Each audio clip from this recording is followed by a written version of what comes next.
Man buriavimas yra mano gyvenimo aistra.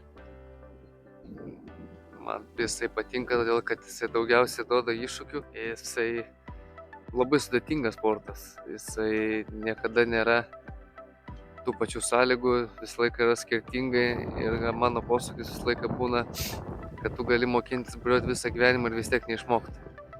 Mes esam nauji šitoj lygoj, treti metai, tokie jau pusiau naujokai, pusiau ne, bet vis dar jaučiamės naujokais. Sezonas konkurentam laukia toks pat, kokia ir pirma mūsų varžybų diena - atšiauri. Daug nuotaikos geros, visi susirinkę varžytis ir aš manau, kad šitais metais kažką gero pabandysim parodyti, pasispardyti prieš buvusius lyderius. Manom, kad buvę, nes visi nusiteikę sportuoti, pasportuosim.